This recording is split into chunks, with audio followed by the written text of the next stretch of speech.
Expansionary policy seeks to encourage economic growth inside an economy by increasing the money supply in the market. By doing so, the consumption, fiscal investment, aggregate supply, and GDP will increase. Meanwhile, unemployment will decrease.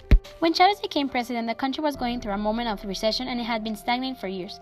Chavez's government used the populism system. They increased the government spending, which was backed by an increase in oil revenues. Chavez thought that the social policies that he was implementing were the answer to Venezuela's economic success. However, some economists say that such growth was thanks to the increase in the price of oil. The former president of Venezuela implemented social policies that were the answer to Venezuela's economic success. However, the growth was thanks to the increase in prices of oil. 88% of the export revenues were coming from the oil directly. Aggregated demand shifts to the left to aggregated demand plus. As Chavez's government increased the governmental spending, people had the opportunity to buy more, as there was more money available thanks to the measures taken by the government. Moreover, increasing the spending increased consumption, investment, and GDP, causing unemployment to decrease. However, as time passed by, this only caused inflation, causing potential GDP to shift to the left. The government nationalized companies, but was not able to manage them, so they ended shutting down. The potential GDP decreased. In a country with no property rights, there are no incentives to invest. This also produces a reduction on potential GDP. Fiscal deficit arises when the governmental spending is greater than its revenue. There's a relationship between fiscal deficit and inflation when the central bank is not autonomous, due to the fact that the governmental fiscal deficit may be financed by increasing the money supply.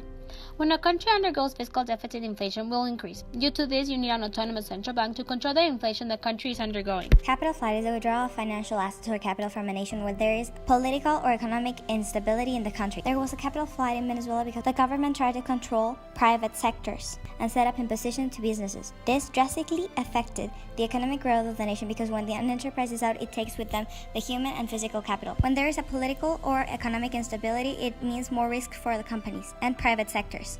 The effects on invasive policy in the private property are huge, as enterprises are not willing to invest more in a country because they fear that the government will take their property. In this case, investing in Venezuela is highly risky. This represents an enormous effect in the country's GDP. If private firms start leaving, there will be less foreign investment in the economy, as well as more unemployment, because when companies shut down, the skilled workers will be workless due to the nationalization.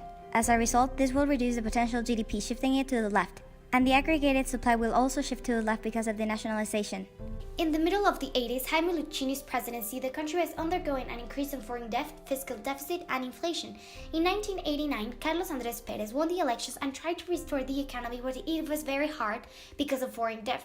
During his presidency, the value of Bolívar fell two-thirds. His administration had many problems: rapid inflation, control of prices, economic stagnation, and bank crisis. As we can see, the situation is related to the present situation of Mexico. Today, the peso has depreciated against many currencies.